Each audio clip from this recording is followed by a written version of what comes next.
In this video, it's my pleasure to do an interview with Marc Olsen. Thank you for joining me. I hope you enjoy this video. Please like and subscribe, and you'll be notified every time I upload a new video. Please let me know what you think in the comments below, what you'd like to see in future videos. If you have any comments for Marc, we can have a chat in there. And we'll go ahead and get started. So this is Marc Olsen is for most of the people that are watching and are familiar with backgammon, he needs no introduction. But for those who are not, Marc Olsen, also Mark Brockman Olsen, the backgammon giant 5 times, currently number 30. He's a grandmaster. He won the Nordic Open in 2014, and that's a really big tournament. And I'm sure there are many more that I've missed. He's an author of multiple books. And I've read all of them, and they're all outstanding. And I think these are in the order that they've been written: Backgammon from Basics to Badass, Pure Strategy, Cube Like a Boss, and the newest one, Backgammon Master Class, which we'll hopefully discuss shortly. He is the CEO of Backgammon Galaxy, which is outstanding. There's a lot of things. There's a platform where you can play. There's a shop where you can buy backgammon equipment. He has his own social media in terms of a YouTube channel, Facebook groups, now running the Backgammon World Championship and also the UBC tournaments. He's a former professional soccer player, and of course, he's a frequent expert contributor to online backgammon forums. It's my pleasure to have Marc Olsen. Thank you for joining me and welcome. Hey, Alex, my pleasure. Good to be here. How are you doing today? I'm doing good. I'm a little bit blurry though. I thought I fixed it, but hey, yeah. Is it okay? That's better. That's Okay. sufficient. People are Thanks more for, interested in hearing what you have to say. yeah, thanks for a great introduction. My Quite pleasure. long, but good. Did I miss any tournaments? I'm sure you won many tournaments. Well, no, because to be honest, I never played that many tournaments. When I was a professional football player or soccer player, I usually couldn't commit the time to actually go and participate in them. Okay. So when I won the Nordic Open, I think it was only like the second time I played in the Nordic Open, even though it's from my hometown, Copenhagen. Wow. Yeah, I don't Okay. remember if I won any other tournaments. Maybe. Great. Okay. Well, Yeah. great. We'll talk about that more hopefully in a little bit. And today you're joining us from Spain. Is that correct? Well, I'm in Spain now. Yes, I live in Portugal, but these weeks I'm in Spain. Okay, we'll talk a little Yeah. bit about that. I'd like to start with some biographical information, if I may. Please tell us, Mhm. where you were born and raised, education, professional life, things like that. Well, yeah, I'm from Copenhagen, Denmark. Big backgammon community there in Copenhagen. I was a football player, played all my life, got injured when I was 17, started playing backgammon, quickly realized that it was a deeply skillful game. And luckily, I was in a position where most of the best backgammon players were basically from my hometown and kind of got me into the community. I got good friends with Sander, the 2022 world champion, who was probably the best player in the world at that time, actually. Yeah, that's where my backgammon career started. We Yeah. used to have cafe tournaments where like 4 or 5 grandmasters were playing, like just in a random cafe tournament. That's how strong the field were back then. Still Great. is, but it's not.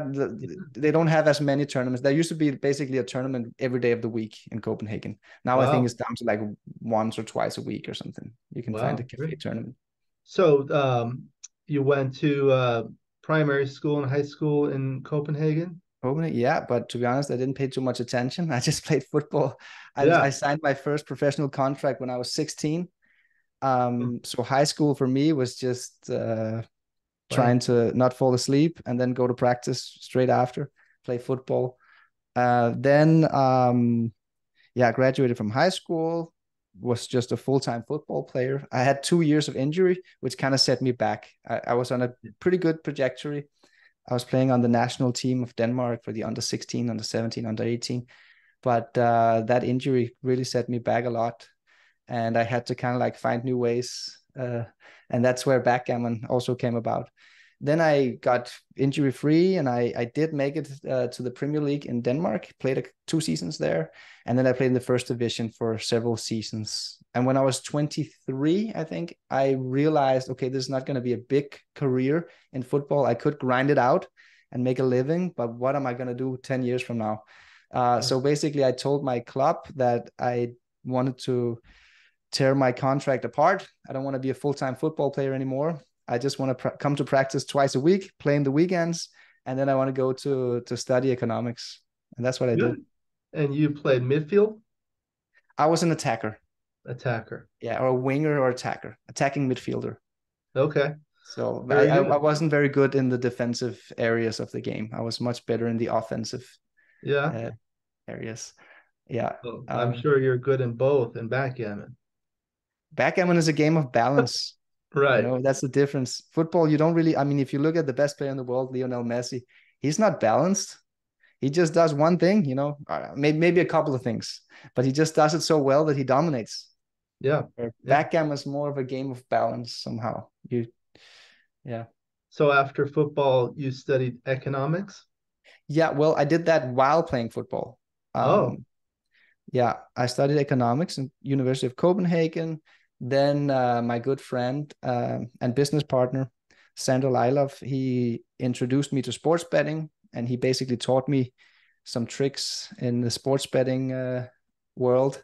And I made a career of that for maybe 7, 8, 9 years, basically both betting against the bookmakers and providing some software for other bettors and doing all kinds of stuff, algorithmic stuff, software stuff in the sports betting industry.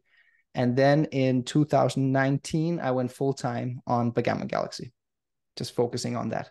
That's the Backgammon Galaxy emerged 2018, I would say. Maybe the idea came about in 2017. I had some experience running a software team. Me and Sander were basically just like, okay, we don't really have a good place to play online.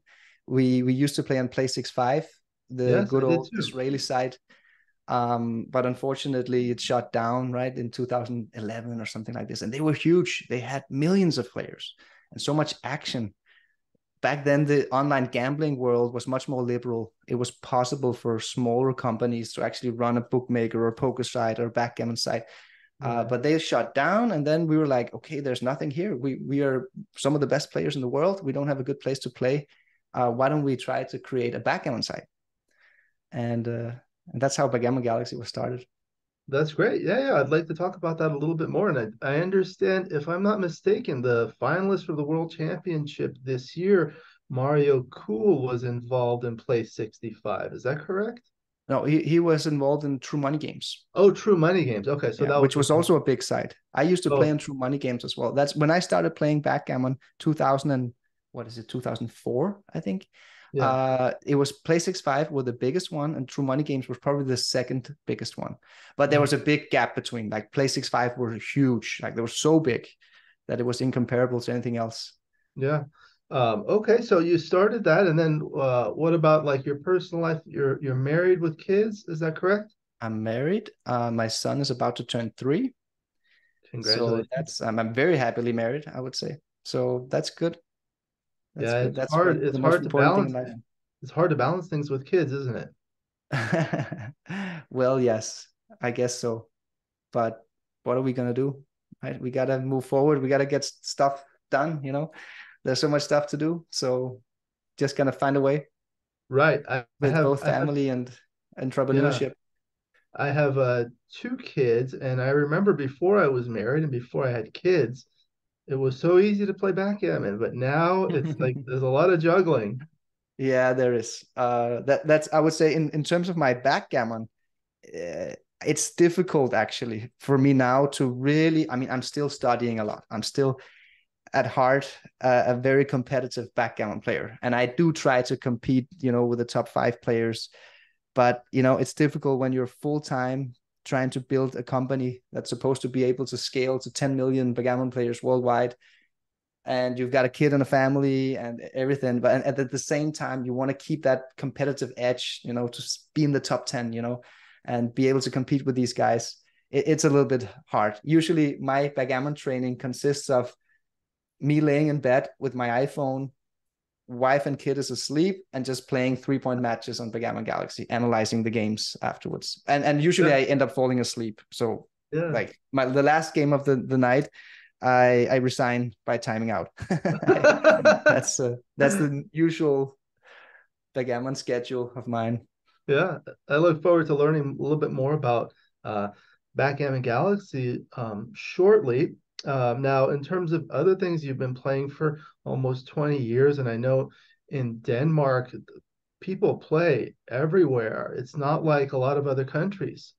Um, Backgammon has the status as the number one cafe game, I would say. So when people go to cafes, they sit down and play backgammon. Usually we find a game of backgammon or backgammon board at, I wouldn't say all, but most cafes around Copenhagen has a game of backgammon laying on the shelf. So it's a very commonly played game in Copenhagen. But it's not just that; it's also that because it's a small country, right? 5.5 million people, 1.5 million in Copenhagen. So the density of grandmasters is crazy when you think about it. So right. it's more the elite level actually that's impressive, I think, in Denmark. Yeah. Um, yeah, And I think that's partly because of the culture. Like, in a lot of countries, it's not the same. There you have backgammon in all the cafes. Here in the United States, you don't have that. Personally, my family's from Iran, although I grew up here and in the Middle East, that's just part of the culture. Everyone plays it. So I guess that's part of it too. yeah, that's right. Um, it's it's hard to say why is Denmark so good. Is it just that? Is it just because it's got the cultural element from cafe? It's not engraved as much in our DNA as it is in the Middle Eastern countries Right, like Iran, Turkey, right, right, right. Greece. That there's in literally in their culture. I wouldn't say it's in the culture of Denmark. I think the real explanation is actually it goes back to the 90s where a group of young gamblers uh, just growing up in the old like backroom card games and stuff like this. And backgammon was one of the games they played, and they became quite good at it. And then they traveled. They got together because they were like a group of friends and went to New York to play at the Ace Point Club. And this is Um, Gus Hansen, Mads Anderson, Peter Jess Thompson, yeah, many more right. of these young guns back then. And then they went there.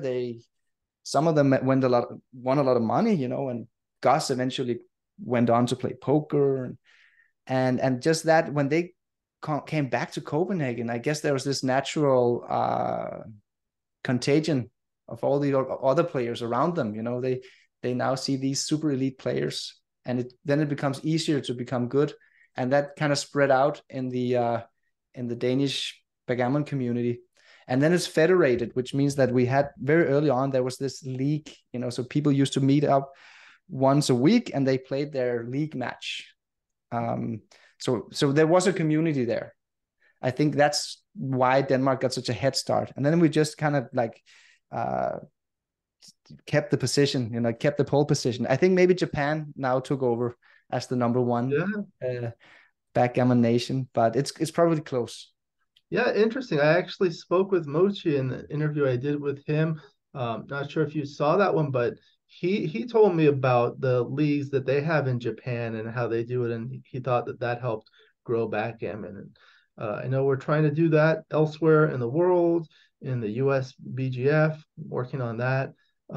So yeah, that's great. What Mhm. kinds of hobbies and interests do you have outside of backgammon, if you have time? Um, Well, yeah, I try to play occasionally, if there's like a friendly game. But I don't play too much soccer anymore. I train Brazilian Jiu-Jitsu, which is Oh, super fun. I love that actually. I try to stay in shape, train as much as possible, try to stay disciplined, take cold showers, go out and run. If not every day, then close to it. Lift weights. Yeah, other than that, backgammon takes up all of my spare time, I would say, because if I'm not working or doing stuff with my family, I'm probably playing backgammon. sounds like a lot of the people that watch these videos. Yeah, I guess so. There's not really much time for other than that. What would you say you enjoy most about backgammon? Good question. Um, yeah, why is it that one becomes so obsessed about it, that it just sticks? It's always fun to learn new things. Um, like a new language or a new game, or you get this interest, but why do we keep doing it? I think there's an element to what you're good at becomes more fun, and then the better you get, the higher degree of mastery you get, the more fun it becomes. And I think there's something just in the nature of backgammon that it's just like, so there's so many levels to achieve mastery. There's so many skill levels, so many things to know, so many things to learn, that it kind of never really gets boring. And then you get the element of competition, and then you get the element of your error rate, and you want to play lower error rate than the other guy. Um, and then there's the professional element to it, because you gain a lot. I gained a lot in my life by being one of the best backgammon players in the world. I built a company with it. I give private lessons for a quite high rate.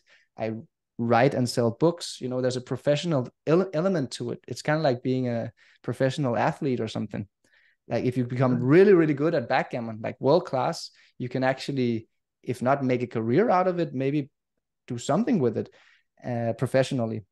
And then there's also the social aspect. Like it's pretty amazing to travel around the world and meeting up with your friends and playing tournaments, so it's very giving in many ways, I think.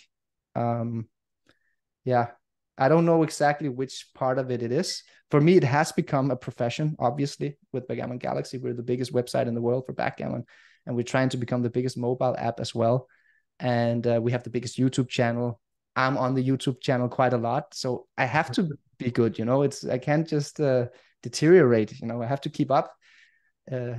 But it's not my main focus to be number one in the world in backgammon. That's unrealistic. I just Right. try to keep up. But you're up there. Don't worry. Yeah. Uh, so yeah, I mean it's nice you can create a profession out of it, because unlike, football or soccer, if you get injured, your career is over. But with backgammon, you could do it for your whole life.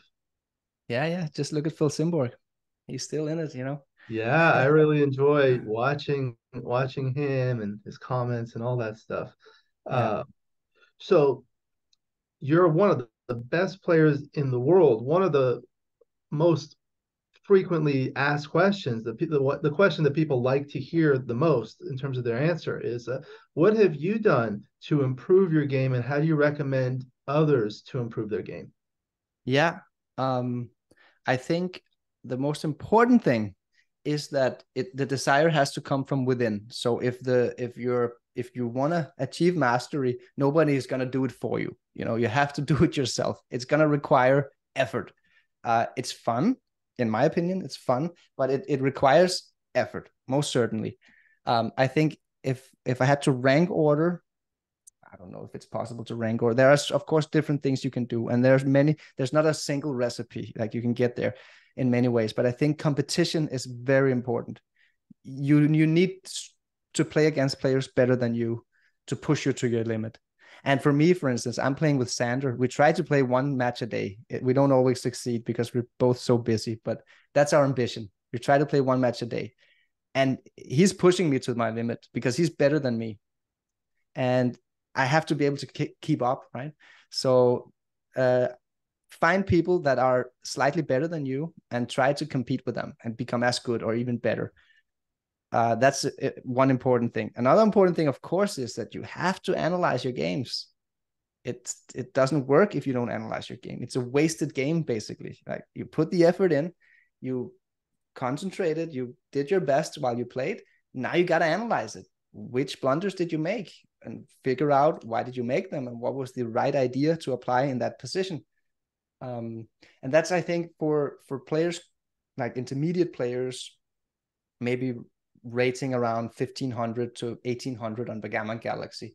It can be they have skills already. They have some basic understanding of the game, but it can be a little bit difficult to decipher their own blunders, because XG just gives you an equity. It doesn't explain to you why this is. Of and not everybody can take private lessons, you know. So there's a little bit to it there. Like, how do we decode that information? And for me, reading books was really good, really helpful. It gave me kind of like the range of concepts to know, and then you kind of start seeing the pattern when you review your games. Another thing I did very early on and still do is to have a position database where I categorize the positions into different categories. I learned a lot this way. And that's basically like, now we're getting into like, if you want to go really deep, you got to study the game, you know, and don't just do random studying. You know, you take a concept or a category of a position or position type, and then you go deep in that. You know, you check out 30 different variations of a position where you just change a little bit, add one more checker to the zone, create more or less flexibility. What about if the anchor was here and not there? You know, change the details. And then you kind of start to see the patterns in each of these categories. Like, for instance, mutual holding game. You know, you got to play safe because it's very race oriented. So every time you leave a blot, you get pinged with an error from XG. Okay, eventually you will start see the pattern. You shouldn't leave blots in mutual holding games. And it's kind of like that in all of these different position types. And then there are sub ideas and sub ideas. And yeah, that's probably my off the top of my head. I would agree Competition, with that. Yeah, I think position database, and analyze your games. yeah, I think the creating variants is really good. We'll go through a few a little bit later, but I feel like that helps me a lot. And reading books, I know there are a lot of great books. I mean, when I first started, the first one I read, I think, was Paul McGreal. But that is an outstanding book still, but it's some of the stuff is a little bit outdated. I feel like, you Yeah. know, for a new person, actually, one of your books, Basics to Badass, is a great place for people to start. And I don't know, was that kind of the intention you had? Yeah, it was basics. I wrote Basics to Badass in 2012. So this is 12 years ago. No, sorry, 11 years ago. So obviously I evolved a lot as both a player and also as I wouldn't say teacher or whatever, backgammon theorist or whatever. Like, I'm a completely different player. I know so much more. I was grandmaster level at that time, but I'm way. This was, yeah. So it's almost like every time I read that book, I'm like, okay, damn, this is a good book. The content is great, but every single page, I would have now kind of said it in a different way, you know. Oh But yeah, I I guess know. that's always how it is with our past work. Yeah, that's how it is. But I feel like you learn a lot by writing things down and writing a book. Yeah, I would still recommend it From Basics to Badass for sure as an entry level book. It might even be one of the best ones. It's I think it's the I number would one agree. bestseller on Amazon still to this day. Yeah. Okay, so there were a few topics and specific questions for you that I wanted to Hmm. go through. Shoot. And here we go. We'll start with Backgammon Galaxy. Do you see that on your screen? Oh yes. Okay, so Backgammon Galaxy is an app you can play on your computer or on your phone. And I mentioned to you earlier, but I'll mention to the audience, I don't play on these online sites. I used to when they had True Money Games and Play 65, but nowadays I don't. And that's primarily because I do have a group of local players that I play with. And also because of the time commitment, I don't have time to kind of set aside during my schedule to play a whole match. So I just play against XG, where you can do that whenever you want. But maybe you can tell us a little bit about the Backgammon Galaxy app from the perspective of Sure. someone who didn't even know about it.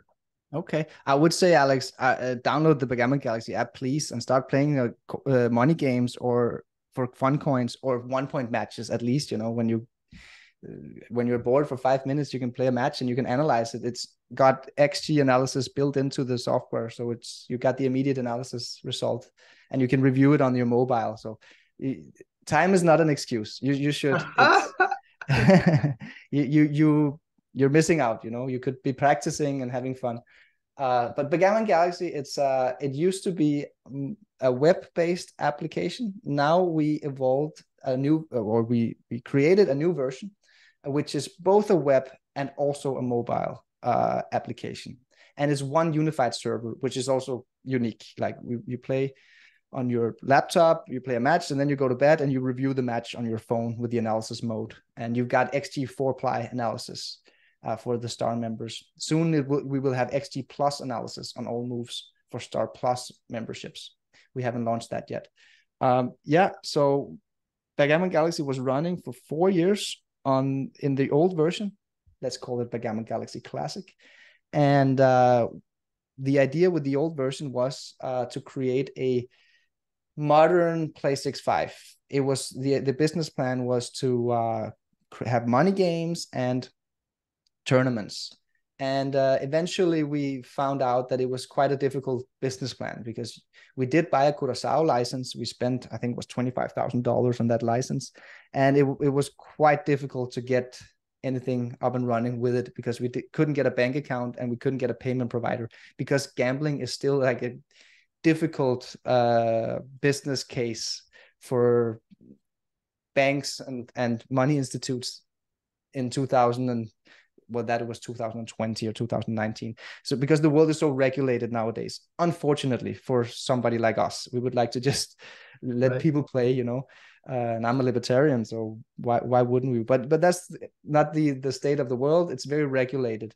So then we kind of changed our business plan, because even though we didn't succeed in the first version, which was basically just a prototype, to make any money, we did succeed in creating a big community and a big brand, because we had more than 100,000 users on Backgammon Galaxy Classic version. So it was too big to just shut down. We had to find a way. And the business plan we came up with was to focus more on the social gaming, more in the direction of chess.com, let's say, and focus on the subscription-based model where you have premium features, and the fun coins, which is a very commonly used business model for mobile games in general. So we kind of like studied the market. We made a plan. Okay, if we build it like this, it's still going to be a fantastic product. The users are going to love it, but we will have a chance to actually make some revenue, which of course is mandatory, right? Because we have currently, I think it's 9 people working in Backgammon Galaxy. So you need to have revenue. So that's why we built this new version. And we just launched it during the World Championships less than 2 months ago. What is like 6-7 weeks ago. And so far it's been really, really good. We're breaking records every week for most matches ever played on Backgammon Galaxy. We have pretty good revenue numbers. So I'm not complaining. It's been we're off to a great start in the new version. There has been some backlash from our community, because the Backgammon Galaxy Classic version, or version 1, it had its charm. That it was cool in many ways. It was simple. It was a little bit. It didn't look as good, but it just did what it was supposed to do, And it had some features, for instance, like free typing chat, which was nice because it allowed people to connect and become friends. And we even had one couple who just got married, and they met on Backgammon Galaxy. Like 2 Danish players. Amazing story. Looks The like new version doesn't Mark have got it. disconnected for just a moment. Oh, you're Are you disconnected. still there, Mark? I'm still here. Let me try stopping the share. The recording is moving on, I think. Okay, I hear you now. Let me try. Okay, there you go. Let me go back. So, can you hear me now? Yeah. Okay, yeah, you were saying that a couple just got married, so Yeah, congratulations. yeah, exactly. The Danish couple, they just got married. They met on Backgammon Galaxy. And Wow. that's because we had the free typing chat. And on the new version, we only have this click chat with emojis. So it's lacking a bit in the community sense, the new version, but it's coming. It's still early. We're deploying new code every 2 weeks. So we're planning on all of this. We're going to have chat mode and all kinds of cool stuff coming. So maybe one of the benefits is it's also a dating app.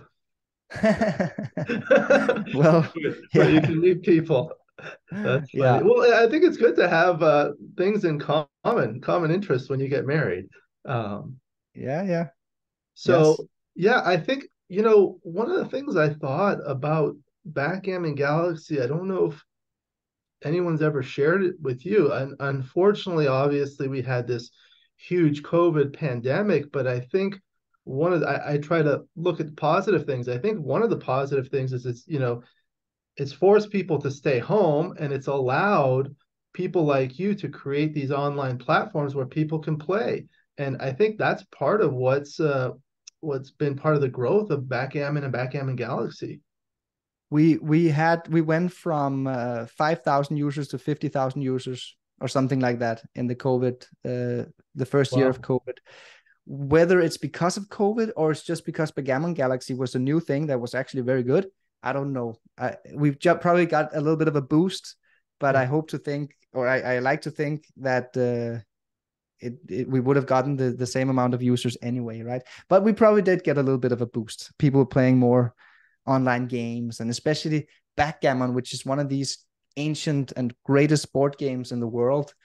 Of course, people are gonna start looking at it more when they have more time at home and playing online. Yeah, and I think a lot of people took time to do other things like even writing books. I'll tell you, about a year and a half ago, I was at a tournament and I saw a couple new books that are on the Backgammon Galaxy shop. One by Stick Rice, The Holding Game Guru, and one by Zdenek Ziska, The Ziska Method. So I bought those, and you probably know I read a lot of books and I enjoy reading them oftentimes multiple times. So when I was reading Zdenek's book, I saw he talked about the Backgammon Strategy Facebook page. And at that time, I had never heard of it. And that's how I got introduced into it. And now, I'm sure I've involved a lot with that. So that's Yeah. how I got introduced to that. So I think Wow. that's helped. Uh-huh. Yeah, that Facebook group is amazing. It's one of the groups that the Backgammon Galaxy launched a couple of years ago. I think we're up to like 6,500 Yeah. people now posting backgammon positions, and we appreciate your contribution, Alex. You're very generous in your response, Oh, and it's really cool for all of these newcomers to the game to be able to just access like the community in that way where they just get free knowledge, and the community are happy to help and to introduce the strategy of the game to all of these newcomers. So it's a big asset both for us and for backgammon in general, I would yeah, say. yeah, absolutely. So I know you started with the version one in 2018 and 2019, and recently you upgraded to a second version or an upgrade. So maybe you can tell us, what were the reasons you wanted to upgrade? What were the goals? What kinds of things did you accomplish with that? And maybe you can answer some of the questions about people who have been having issues getting used to the second version.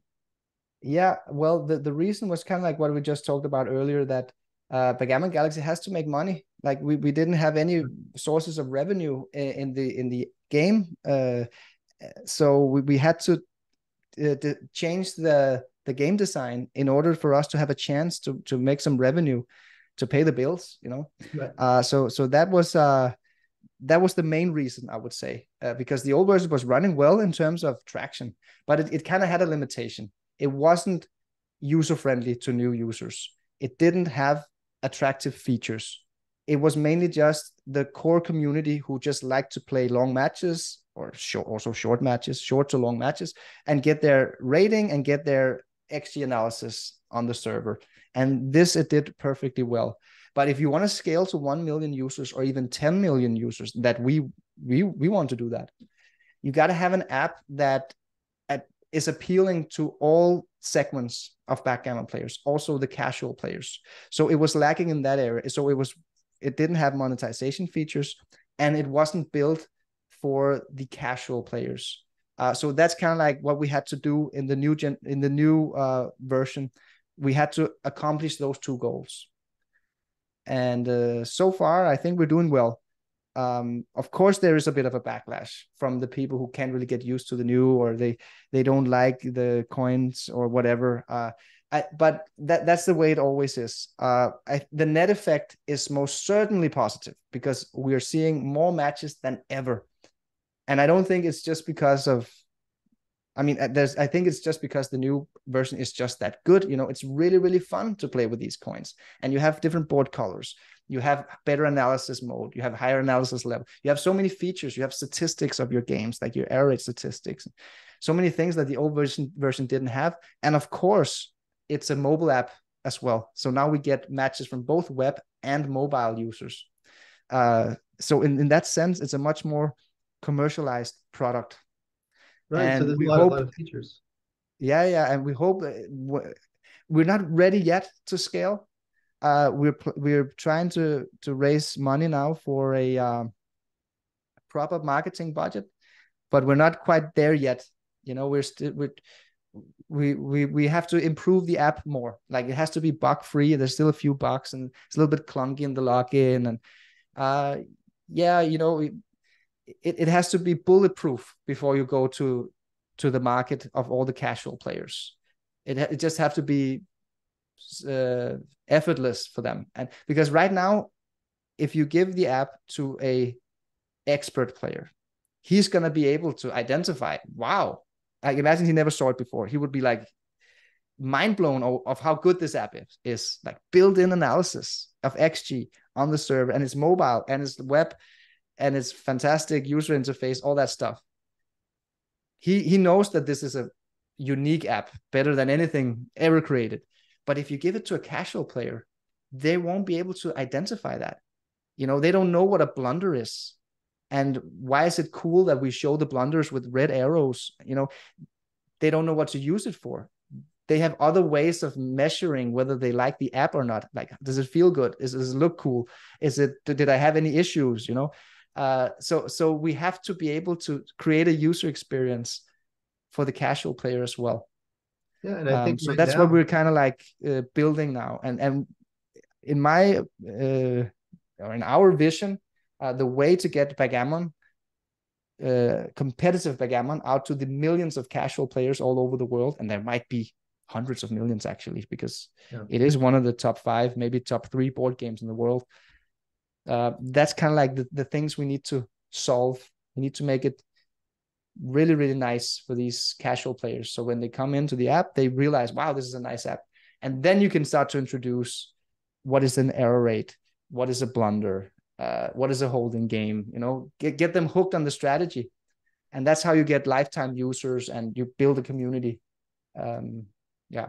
Yeah, it's I think that's good. It sounds like you're almost doing some sort of like a beta testing after launching it, because you're getting a lot of feedback from the users. I remember when I did that, you know, in my medical practice, I used to have paper charts, and then I converted to electronic, and it was challenging at first to do something new. But once I got used to it, it was so much better. And I'm sure that's kind of what's going to happen. What would you say is like the number one biggest concern people are having with the new version? I think switching from manual matchups to automatic matchups of games was the biggest change. And because in the new version, it's an algorithm that matches you up. It waits every 15 seconds to get players into a waiting room, and then every 15 seconds, it matches you up with the best possible match in terms of your rating or in terms of your coin balance. And in the old version, it wasn't like that. It was just an open lobby where you create a game and then you wait for somebody to join your game, or you could join somebody else's game. So you had a sense of control over who you play against. Right. And that's also nice. There are cool things about this, but we have our target on 1 million users. We want to scale, you know. So how is a lobby with manual matches going to look like if you have 1 million users on the site? It's going to be chaos.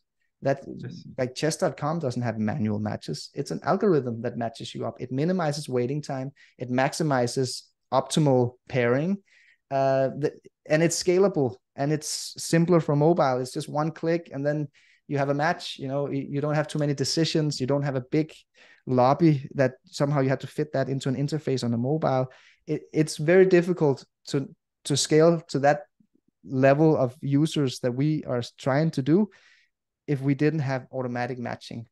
So I think that's the biggest thing. I think a lot of users like the automatic matching, but that it's something that costs some complaining from some users. They prefer Right, the right. I understand. um, As a yeah. non-user, let's say I have a friend in Denmark or somewhere that I want to play against on Backgammon Galaxy. Is that possible to do that Oh both yes. Oh logging? yes. Oh yes. You just play against them in a friendly match, and you can play up to 25 point a 25 point match if you want to. So So that still you is can an still option. choose your opponent, but it's not rated. It's just a friendly game. Oh, okay. So it is an option because I hear a lot of people saying, "Oh, I can't do this," but you can. It's Yeah, just yeah, you different. can. You can. You're just not getting any rating points if you win. And the reason why you don't is because if we allow rating points in friendly games, then you have rating manipulation. And we Yeah. had a lot of that in the old version. And that caused us to spend so much time Mhm. policing the community, and we were only like 30,000 monthly active users. And the amount of time we spent policing it, wow, it's Right. imagine when we if we had 10 times or 20 times as many users, right? It would be an unbearable task. And there's also some we had some cases in the old version where um there was one guy, a very good player though, that rose to the top of Backgammon Galaxy. He was number one in the ranking list, and he did so by playing very long matches against his friends. And it wasn't like they rigged the games. They didn't. They played it fair and square. But there was a bias in the rating system that favored longer matches. So he kind of exploited it. So maybe he was like a top 100 player, but because he only played 25-point matches and only against his friends, he rose to the top after like 500 matches or something. So you don't have those kind of skewed things in the new version, because we limited the rating games only 1, 3, 5, and 7-point matches for rating, and it's automatic matching. So it's a much more even playing field. You can't manipulate it. Yeah. Well, that's good. That's good. So you've created the Backgammon Galaxy, and now you're taking on the world, and you're involved in organizing the Backgammon World Championship. So, I've never been to it, but I always see the videos and it's so prestigious. Maybe you can tell us a little bit about how that happened. Yeah, well, it was what triggered the change was the passing of the former tournament organizer, Patty Rubin. She passed away 2 years ago almost now, and her husband, Ron Rubin, uh, realized that it's too big of a project to run this tournament himself. So he was kind of on the lookout to who could take over and who wants to buy the tournament. And that's where we saw our opportunity to invest in the future of backgammon, because the world championship, that is a big thing, and it can be so much bigger than it's already big, but it can be so much bigger. So we thought that it was worth the investment and worth the effort. We had the economies of scale because we have the biggest platform in order to promote it and to run the YouTube videos.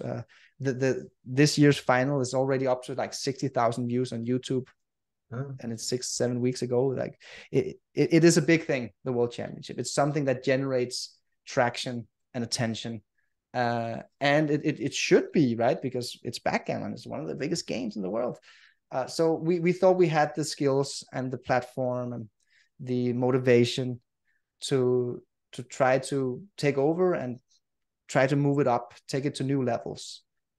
So far, we've hosted the World Championship twice, and I think it's gone well. We didn't have a major change yet. I mean, yeah, we have a little bit more players participating, and we have a little bit more views on YouTube, and I think the overall quality has gone up in the tournament, but we haven't really seen those big quantum leaps yet that we're kind of plotting out in our mind. Um, so we're trying to figure that out. How can it be like a TV broadcasted event, or how can we have big sponsorships, added money to the tournament, and maybe 500 or 1,000 players participating, or Yeah. maybe a 250,000 euro first prize, or something really big. Uh, Right, right. Now, speaking of quantum leaps, you just released the quantum board, the surface in the final. That was really enjoyable. What would you say are the primary things, primary changes that you've implemented that you think have helped thus far? In the World Championship? Yes, sir. Um, well, we optimized everything, like just table numbers, the overall design of the playing room, like the atmosphere you get when you walk into the playing room. Obviously, the YouTube stream ran by Tara and Bill is fantastic, and we collaborate with them to take it to a new level. So obviously, the streaming would be a clear thing. It's far superior. It's probably the best streaming in all of backgammon. Yeah. That wouldn't be too far to say that. Yeah, and then the overall like attention we bring to it, because we promote it on Backgammon Galaxy. We have so many users there that it does just gets more recognition now, I think, than before. But as I said, we didn't take any quantum leaps yet. It's still the same 20,000-30,000 people who follows the World Championship. Right. And we want to have it be maybe like if 1 million people were following the World Championship, that would be something.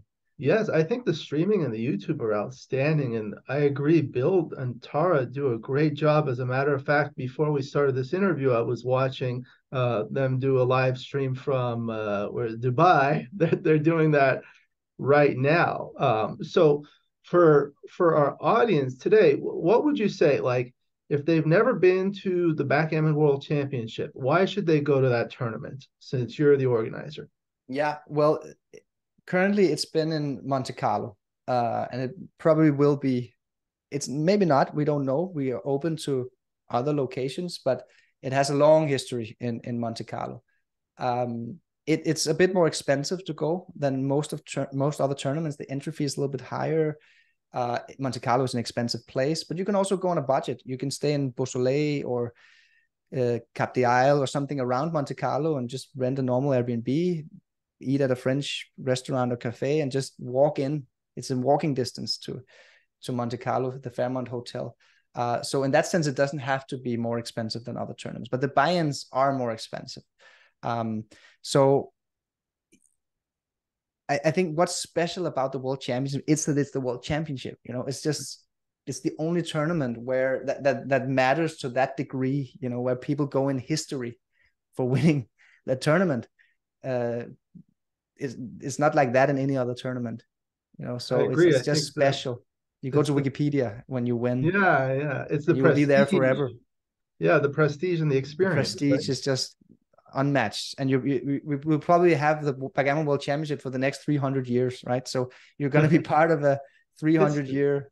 Right now, this was the 54th World Championship, right? And for sure, it's here in 50 years. Like I'm probably still running it in 50 years. So it's just something special. Yeah, I think. And Monte Carlo is also a special place. So it shouldn't be judged on the same basis as other tournaments where you talk about, okay, is it good value for money, or is it are there good other activities in the tournament? Like it's something different, it's a different product. It's unique. And I know you've created a number of different types of tournaments, the UBC. So please tell us about that. Yeah, the UBC. I'm sure all of your viewers, Alex, are familiar with the UBC, but the UBC is basically the Grandmaster, Grandmaster face-off tournament. Who's the better player? Who's the best player in the world? Kind of tournament, because you introduce the error rate as a point mechanism into the game. So you get 1 point for winning the error rate battle, 1 point for winning the match. In that sense, it becomes way more skill heavy. Right. So to win, I mean, it's literally impossible to win the UBC unless you're top 5 in the world or something like that. Maybe top 10 if you're lucky. But as we've seen it so far, the contender winners have been Hideaki Ueda, Dirk Schiemann, Sander Lylov, and Mochi. Yeah. Right, that's the contender winners. And the championship, the champions have been Mochi, Mochi, and Sander. You know, I mean, it's difficult to find a more skill heavy list of champions, you know. So I think the format does what it's supposed to do. There is a little bit of randomness to it. Otherwise, it would be boring. But it's so skill heavy that you're going to see a top 5 player in the finals every year. So for those not familiar with the format, there's a contender where a number of people play against each other, and the winner of that plays against the previous champion, correct? That's right. It's imitating the chess world championship. There's a reigning champion, and then there's a contender tournament where all the top grandmasters compete. The winner goes to challenge the reigning champion. And when they compete, they play a series of 8 matches 12, or 12 12 7-point matches. matches. A series of 12 matches over 3 days. This year's final between Mochi and Sander is going to be played in Copenhagen in mid to late December. Probably like between 15th to 22nd of December. We haven't found the location yet, but hopefully we will soon. So this year, Sander will have the home field advantage. Yes, that's right. Last year, which was also Mochi versus Sander, it was played in Tokyo. Yes, and Mochi, just being the badass he is, just the first time he went to the contender tournament, he just beat everybody and goes straight back to the final. That's outstanding. I mean, I watch that stuff myself when I'm exercising on my treadmill whenever I have a free time. So great. I want to talk about some other things. This one is the Backgammon Galaxy shop. So this is where you have some of the books. So please tell us about the Backgammon Galaxy shop. Yeah, the shop is run by Tue Rasmussen. He's doing a fantastic job, in my opinion, creating new backgammon products, creating like for instance precision dice. There was a shortage of precision dice, and then Tue found a way with different factories of how to create with precision dice. Now we have our own production of precision dice. We have our own production of boards. We're working on some really cool boards, also in a different price range. Now, as you can see here, our boards are expensive because they're handmade. They're high quality, beautiful design, like every detail on the board, especially thanks to Wilson Emilio, of course, our art director, are just optimized. So these are heavy.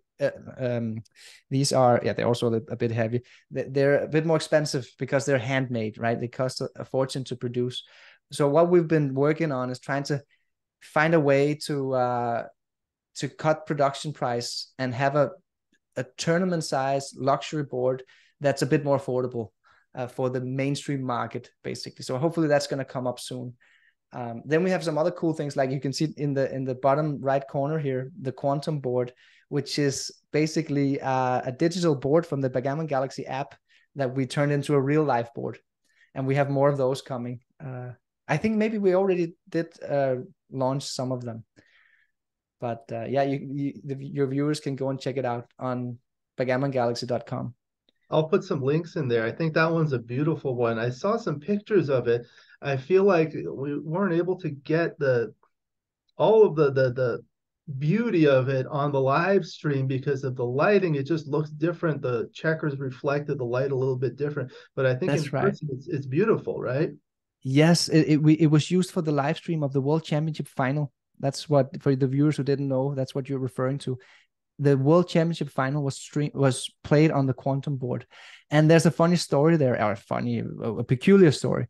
It wasn't supposed to be like that. We were supposed to have a handmade board by the artist Zach Kidnick. But unfortunately, that board, and this was going on an auction starting at $15,000, this board, like really beautiful handmade board with all kinds of fancy materials. But the board got stuck in customs, and there was just no way to get it free in time. It was just impossible. So we didn't have it ready for the World Championship finals. So we had to improvise, and then we figured, okay, why not use the Quantum board? Shock the community, you know. They were shocked. If you go in the YouTube video and you see the first like 50 comments, people are complaining. But we've had so many comments afterwards about this board. So in the end, I think it was a great choice. Like, we got a lot of attention because we used this board. And you're right, when you see it real life, it looks better, much better than it did on that stream. because there was something about the lighting that it didn't really show how beautiful it actually is in real life. I think that happens with any board. Yeah, that's true. But this one Yeah, is a little bit more sensitive to it because it's so right. special. Also, I would say it's an acquired taste, right? And it's not for everybody. I mean, Yeah, yeah, yeah. Everyone has their own things. everyone has their own taste, and that's fine. And these are some of the new cubes. These are beautiful. How did you come up with these ideas? Again, this is a tribute to Tua and Wilson. They are just very creative in terms of design and in terms of how to produce, because it's not easy to produce these kinds of cool cubes. But yeah, they're awesome.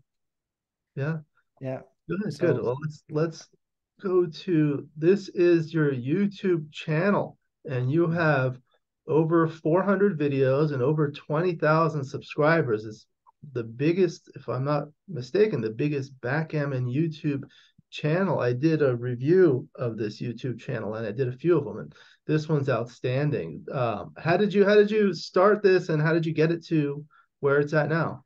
well, I think the YouTube channel is probably the biggest contributor to our organic growth for Backgammon Galaxy. That's how most players found us, actually. That's through the YouTube channel. And it wasn't like a deliberate plan. Like, of course, we knew this is good organic marketing, but it was just naturally a thing that we did. It's like, of course, we have a YouTube channel, and me and Wilson making YouTube videos about the game. It's just something that comes natural for us. And of course, some videos do better than others, but and that's kind of like a game in itself, figuring out, Right, okay, how to make thumbnails, which contents does people like to see, stuff like that. And sometimes some of them go viral, and we get like 50,000, 100,000 views, or even more. Most of the videos had like 5 to 10,000 views right. after some months. But yeah, Do you remember your first video you did? I don't remember the very first one. No, I remember that we did some blunderbuster videos, and I had falafel on, and Ah, I'm actually very sad that I didn't push him more to hmm. make more videos, because Yeah, we all miss him so much, and it yes, would, I mean, we would have loved it. We do have a lot of good stuff from falafel in general on YouTube, like Falafel's game, his documentary. yes. He had a lot of matches. Actually, my Nordic Open win from 2014 was with falafel commentary. So that's amazing. I Oh, yeah, just I feel recently, like I saw that. He was a really yeah, good commentator. yeah, he was great. It was fun, and he knew so much about the game. He just had this intuitive feeling because he lived and breathed for backgammon. So it was just integrated into his being. The move just came to him. He didn't have to think about it. So he instantly just saw the best move. Yeah, Yeah, he was amazing. yeah, I feel like I'm lucky to have met him a few times and I played with him. Yeah. This one, let me see. This one is your most popular YouTube video. Tell us about what you did in this video. Yeah, this was so much fun. This is in the Grand Bazaar in Istanbul, Turkey. It was the first time I went to the big Istavta tournament hosted by Fuad Erdak, one of the best tournaments in the world, and the biggest in terms of players. Like this year, it was almost 700 players, something crazy like that. It's an amazing tournament. So we went to Istanbul, and we're partners with FM Gammon, by the way. Fuad is running FM Gammon. We use their workshop to produce our boards, and we have a really good relationship with these guys. So we came to the tournament, and this video was made. I brought my wife. She was pregnant at the time, and we were just out for sightseeing, and we were walking around in the Grand Bazaar in Turkey, in Istanbul. Crazy place. I don't know if you've been. Have you No, been? no. And it's literally like these old school small streets full of these shops. Lots of them are tourist shops, but you can also get proper things there. And it's huge. It's like being in an Aladdin movie or something. And they sell backgammon boards. And then it just came up, they're like, let's play and start. And then who's the best player? And that's this guy. And then he called his friend who was like the recognized as the best player in the bazaar. And there was this guy. When they heard that I was a grandmaster, then they called this guy, and then we had a match, and I put up some money against the shop owner to win a backgammon board for free if I won, or pay twice the price if I lost. And then it just came out. And the funny thing with the video is the banter that goes along. You know, it shows the Turkish culture of Yes. tabla. The guy sitting next to me here, he was constantly trying to cheat. Like, oh no, the score was 3-3, not 3-2. He rolled a 4, not a 3. Like, but it was all fun, you know. That's just the way they play. Yeah, it was super fun, And and they that were one, nice. They were yeah, nice. it looks different. The boards are very traditional, all wood. Did they use precision dice or their regular Oh no, dice? no, no. Yeah. You don't use precision dice. No need for And there that. was no No, doubling no. cube, You right? don't even wait. You know, the guy picked up the dice so fast that I couldn't even, I barely could Yeah, read the yeah, numbers yeah. before he picked them That's up. how I grew up playing. And now Yeah, if you do that, people are gonna kill you. yeah, exactly.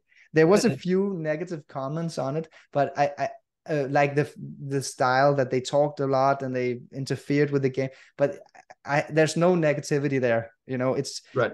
it's just a different way of playing, and It's it's different. very social and it's very fun.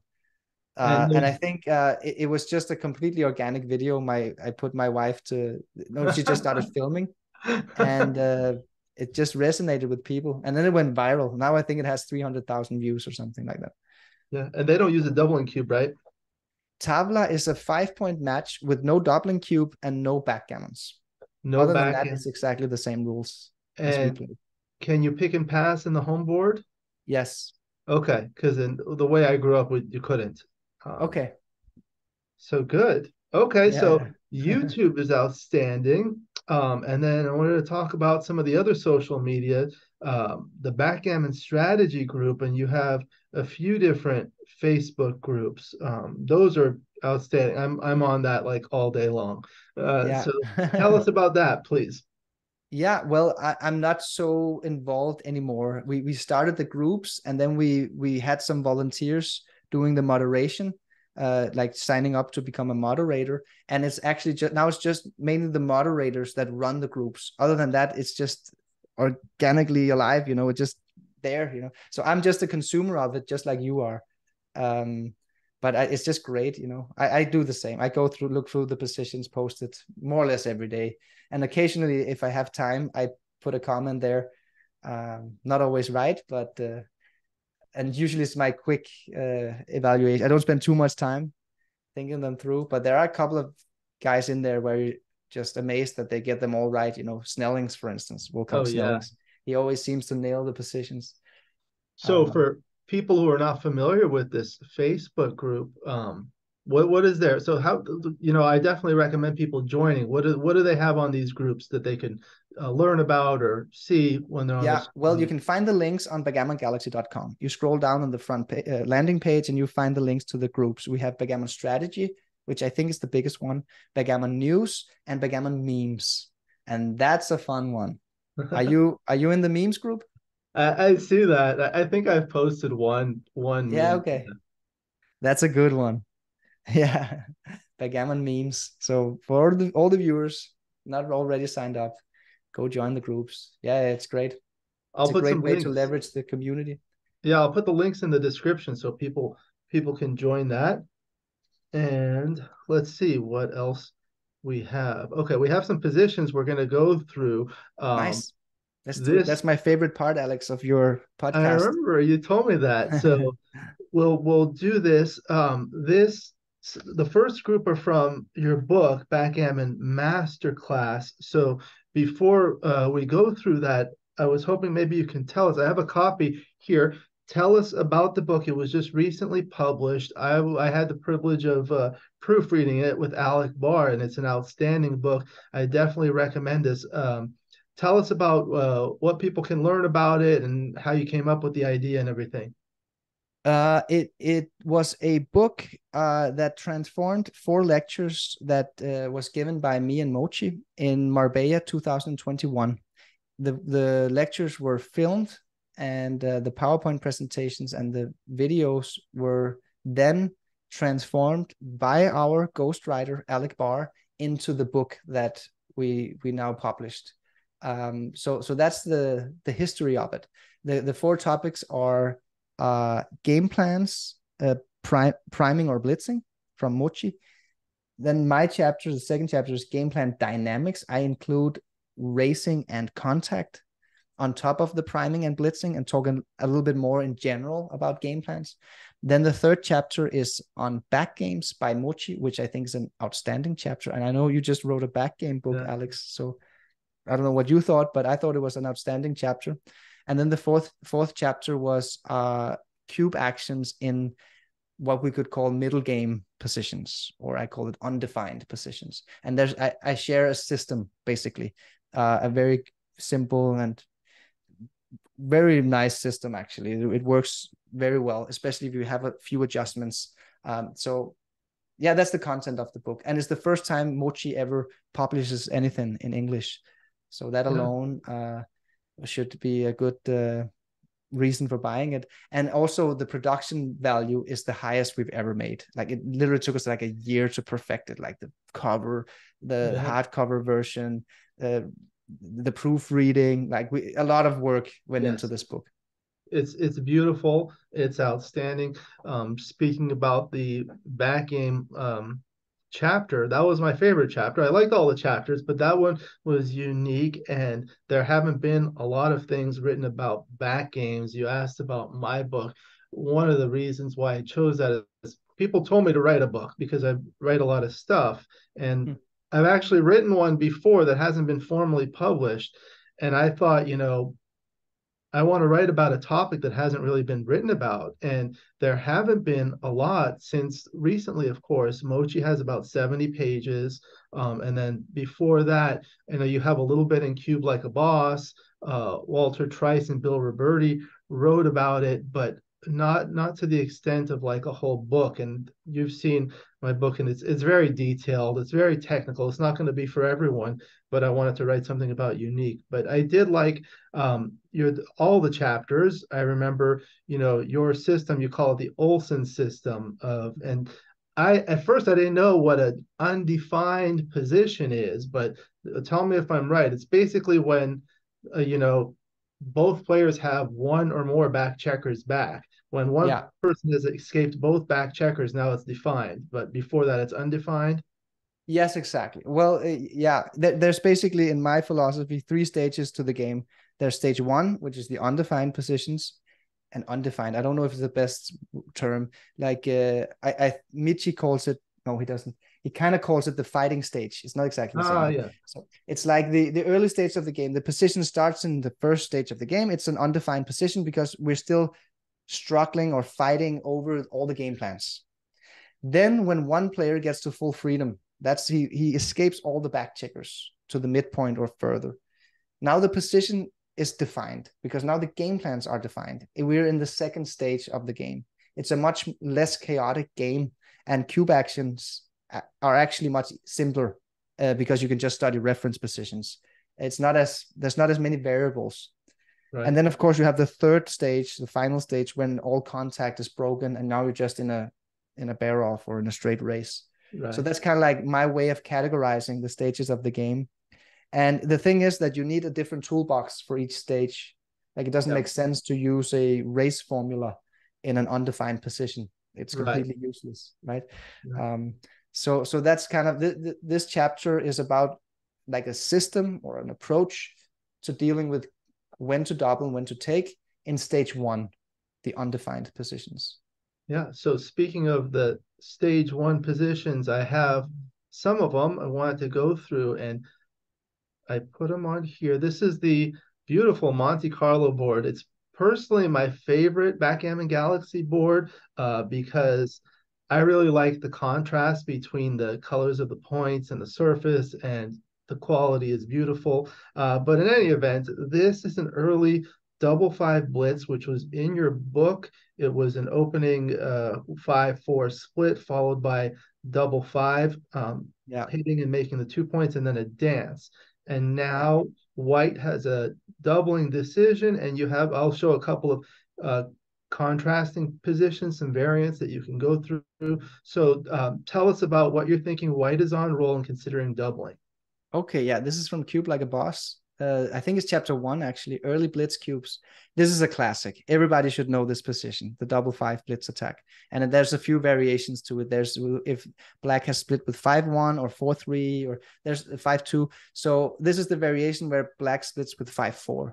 And this is kind of like the weakest from white's point of view, because there are no other blots in the outfield to shoot at. Nevertheless, it's a double, and it's a very big take. And here's another rule. Maybe it's not in masterclass. This is in my upcoming book. I have a new rule that says on page 326. I have it in front of me. Okay, it's also in master. Well, it's a classic. It's both in Cube Like a Boss or masterclass. But there's a new rule coming out in my next book. It's called Marc's rule, and Marc's rule says early cubes are always takes. So it's a very easy take. This one is clearly is clearly an early position in terms of development, right? White only has 8 men in the zone, so this is a small double because of the market losing potential, and it's a very big take because this is an early cube. Early cubes are always takes. So yeah, we should know our double 5s and our double 3 blitzes.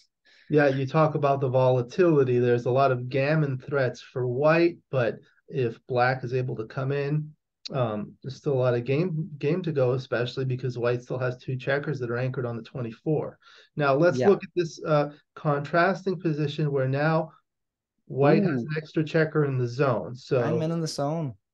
Okay, now so this is, by the way, what we talked about earlier, like how to study the game. You know, this is a good way to study. You have a position and then you check out variations, and now you get a feel for how much that extra checker actually means, you know, how in terms of equity, in terms of value. And we didn't even diversify it. We just dumped it on the 8 point where you already had an attacker ready.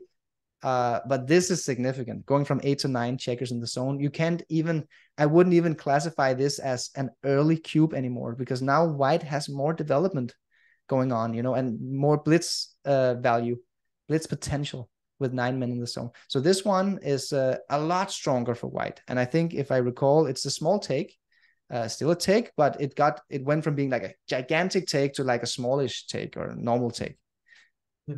And then the other variant is 1 more checker. Ooh, that's a pass. That's too much. 10 men in the zone. This is too much. Black has nothing, and this is certainly not an early cube anymore. White is rather developed here with 10 men in the zone.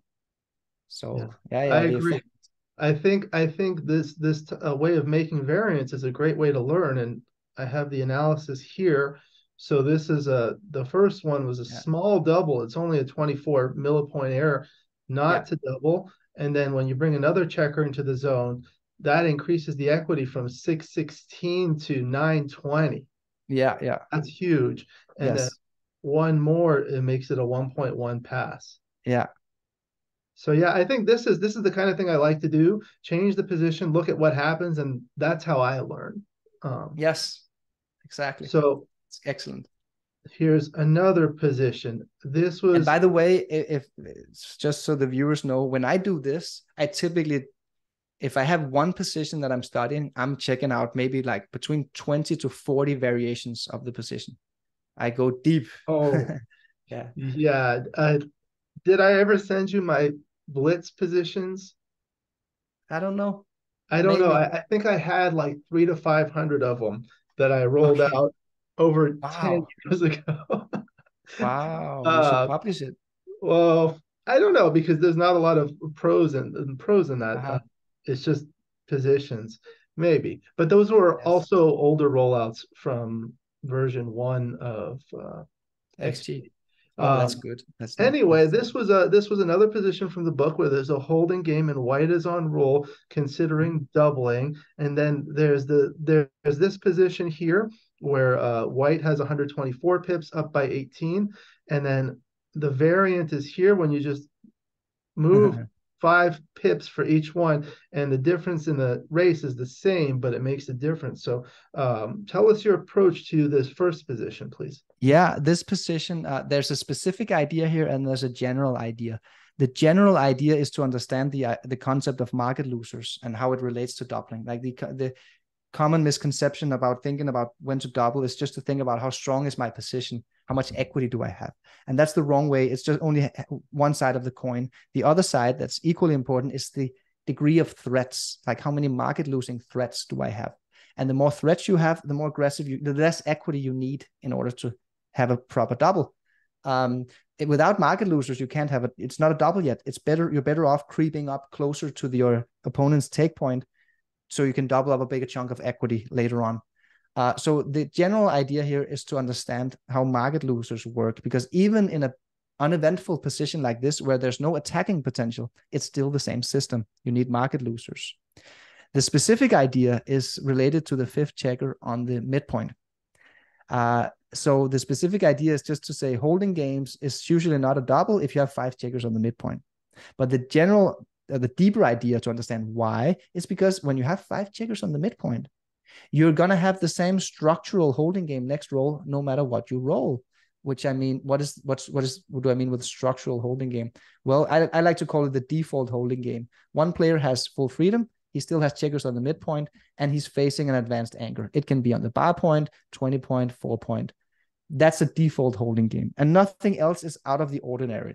So there's no extra blots that can be attacked. There's not a blot dangling here, so we didn't get full freedom yet. It's just nothing is out of the ordinary. That's a default holding game. And with the fifth checker here, you can't clear the midpoint. If you roll double 4, for instance, which is supposed to be a market loser, it's not, because you're still going to have the midpoint next time. So in the next variation, if you click to the next slide, Alex. Yep. Here we go. So we kept the pip count constant. We're still up 18 pips, but now it's a double, because now you have market losers. All of your doubles, except for double 1, are going to be market losers. Most likely, it depends on the enemy could also roll a big double, of course, and catch up in the race. But if you roll a double 3, for instance, and you take down all 4 checkers here, and the pip count stays constant, you might have lost your market. And certainly double 4, 5, and 6 are going to lose your market. So now you should double. Another thing about these default holding games is that they're basically always takes, except if you're facing a made bar point and there are no gaps in the structure. And it's basically always a double as well, as long as you're up by 14 pips or more. That seems to be the magical number. So if you have full freedom, that's a trigger for when to double, and you're up 14 pips, then you should just double. So it usually is just double take, these holding games. But it just shows this idea of you don't have any market losers when you have a fifth checker on the midpoint in a holding game. So that's just one idea from the book. One of many. That's an easy lesson to learn. Just look at how many checkers there are, whether there's 5 or 4 or fewer. Yeah, well, it can still be a double, but then you need something extra good elsewhere where you can see yourself losing your market even without clearing the midpoint. Right. I think you can learn a lot by reading your book, this chapter, and also I learned a lot about these positions with the book I mentioned, The Holding Game Guru by Stick Rice. He has tons of positions like this. Yes, I learned a lot as well. Actually, that book was written a long time ago. It's like 15 years old or something. I don't know if you were aware of that. That's what I'd heard. Yeah. And I read that old PDF from Stick probably 15 years ago, and I learned so much. The book, it has been proofread and improved a little bit, but it's basically the same PDF that was circulating back in 2010 or something like that, or earlier. So yeah, I learned, and I think my chapter in Cube Like a Boss on holding game is like a condensed version of that book. Right. But of course, if you want to go deep, you should read the Holding Game Guru. Yeah, and this is the plus analysis. The first one was a small no double. Yeah. Then the second one, it significantly increases. So your equity. Yes. And it's not so much about the winning chances, it's more the lack of, because usually if you go back to the one with this one, 72.5% winning chances is enough to double in a straight race for an initial cube. But this isn't a straight race. This is a holding game. And there are just less market losers here than there is in a straight race, because in a straight race, I roll a 6-4 and you roll a 2-1 and I just lost my market. That can't happen here. So with this little volatility, you need higher winning chances in order to have a proper cube. So it's not so much the winning chances, they're quite high. It's more the lack of market losing threats. And here we have it. The winning chances also go up a little bit, of course, because we have a better dice distribution coming up. But it's more the market losing threat that changed That's the variable that changed. Good, good. Okay, so there's one more position. This is the surprise position I had for you. Uh, Nice. let's see. So this is a position. You are white. Now they're bearing off on the left. It's a 9-point match. First game 0-0. This isn't a match you were playing against Anton Dragostinov, I believe Uh-huh. they pronounce it. I don't remember where it was, but you had already doubled. And now you have a 6-2 to play. I analyzed this when I did the position analysis for this one. But tell me Yeah. about what you're thinking about in this position. I don't remember what I played. I do remember this match. I think it was in Istanbul this year. Was it live? Maybe it was streamed on Mate's YouTube channel or something like Mate, this, yeah, Mate for hair. wasn't He it? sent it to me. So it was just the camera feed, right? You didn't see the players or anything. Correct. So you must be a really big backgammon nerd, Alex, if you're watching these types of videos. But cool. Um, this guy, he was this type of opponent that like had a lot of table presence, and he had a temper, and he was like complaining when he was unlucky, and you just got to sit there and find a way to beat him. So it was a lot of fun actually. He was a bit rude, but at the end of the match we actually shook hands and we had like a good spirited match here, and it was an exciting match as well, if I recall. I don't remember what I played here, but it seems quite clear to me now. I mean, why wouldn't you? Okay, so let's just try to break it down here. What's going on? This is a defined position, right? Because we've got full freedom. We're way up in the race, so we could just cruise it home in the race and play something like this. And then the best deuce, you don't want to break your board, so you probably want to play that one, even though it's burying a checker and you're losing some flexibility and potential to attack later.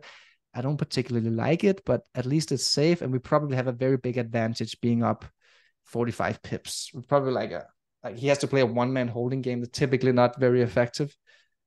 So we got to be big favorites after that play. Maybe if the cube was in the middle, that would be my play. Just keep volatility down, and it's probably a double pass next roll if we make this play. Maybe he could take, but looks like a pass to me.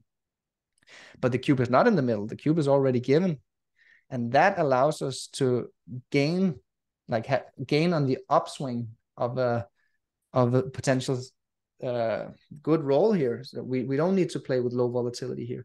We can go for the blitzing moves that wins the gammon.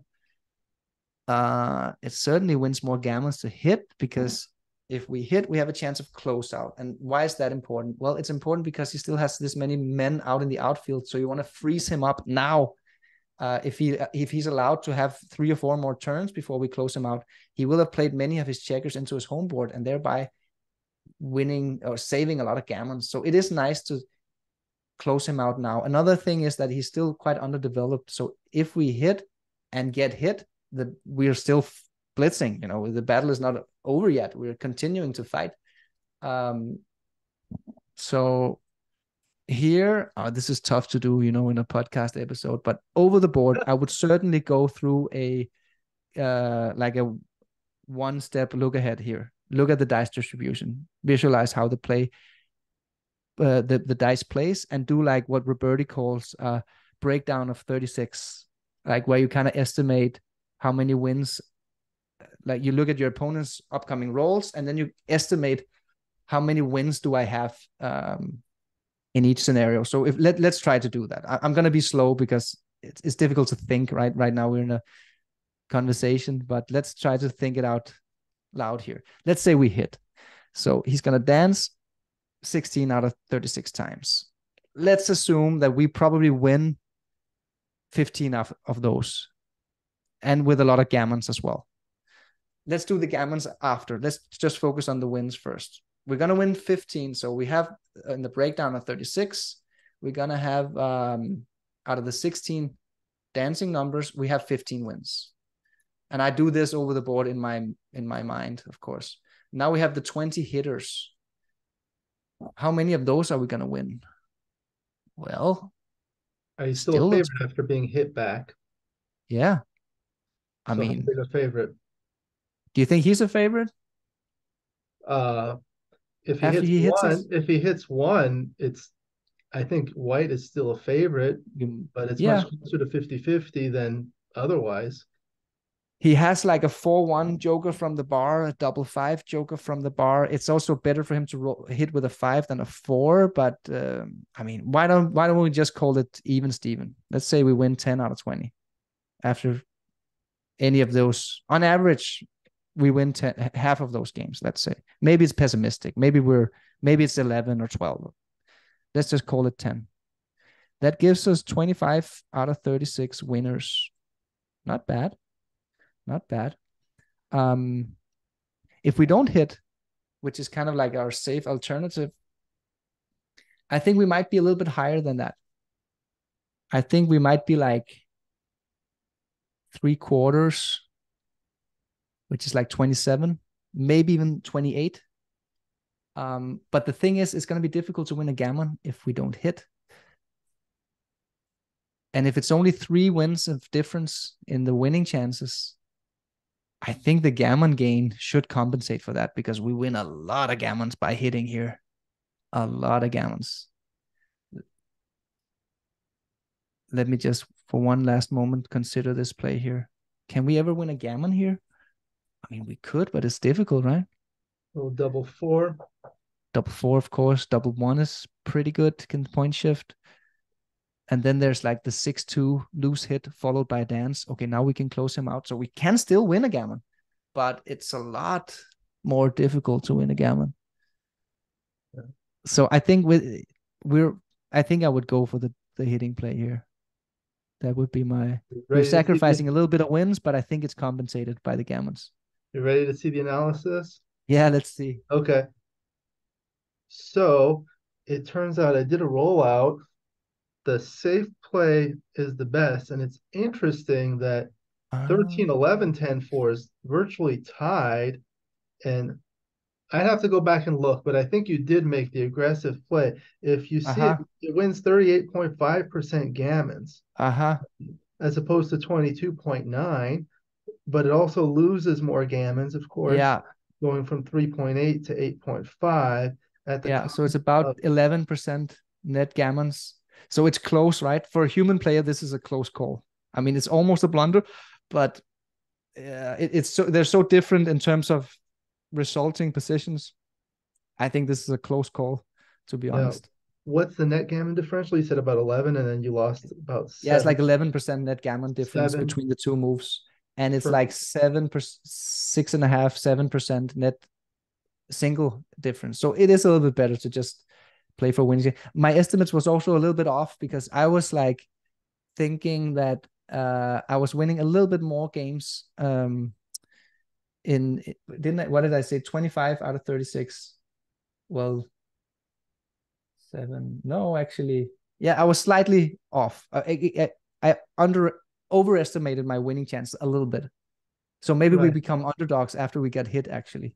23 maybe, because it's a little less than 2/3. Yeah. So I went a little bit too high. Maybe we should have said 14 wins out of 16 instead of 15, and we should have said 9 wins instead of 10 wins out of the remaining 20. Something like that. Then we would have gotten it right. Well, yeah. And anyway, that was great. I really appreciate that, because it kind of helps people learn. I learned a lot from just listening to that, and people will learn how to think. Yeah. So that was a lot of things that we went through. And I had maybe one more question that came up as we were talking. You said you're coming out with an upcoming book. So can you tell us about the topic? I can. I didn't really publish this or state this publicly anywhere. So what a great opportunity this is. We're not. It's not ready yet. The manuscript is written, and we're starting to edit it. But it's called "How to Not Suck at Backgammon." Really? And it's a beginner's book. Oh, that's great. And the approach is very practically minded, hands-on, not too theoretical, lots of just visual learning kind of book. Yeah, very digestible and easy to read and fun to read. I think a lot of people will learn from that. Yeah, hopefully, because right now Backgammon, from basics to badass, sorry, kind of has this position as the number one entry level book on Amazon, but it's actually not really just for beginners. It goes and becomes more and more advanced Right. so I felt like that was like missing from my work, my overall work. Like I wanted to write a beginner's book. So that's what I've been working on the last year and a half or so. So now it's done, and I'm very happy with it. I can't wait to have it out actually. That's great. That's great. I'm excited for you. And once that's published, I'm happy to do another video where you can talk Cool. about that. Let's do that. Good, good. Well, I appreciate your time. It's been about an hour and a half or so. It's a Oof. long interview. Thank you very much for your Time time. goes I fast. know you're busy with work and family. Uh, I wanted to give you a final opportunity. Do you have any concluding remarks or anything else you'd like to say? Maybe I could give you a thanks, Alex. You're doing a good job with the YouTube and your contributions on the strategy group and all. So, and congratulations with your new book. I'm looking forward to reading it. So that's it. Thank you for your Thank you very time. much. I appreciate it. I appreciate actually the opportunity that you've provided by creating all these platforms and forums to do that. It's given me a lot of pleasure and enjoyment. So thank you again to you. Hopefully I'll see you again in a future video. I'd like to conclude by thanking the viewers. Thank you for watching. I hope you enjoyed this video. Please like and subscribe, and you'll be notified every time I upload a new video. Please let me know what you think in the comments below. If you have questions for Mark, we can put it in the chat. I look forward to seeing you in future videos. And until then, keep rolling your dice.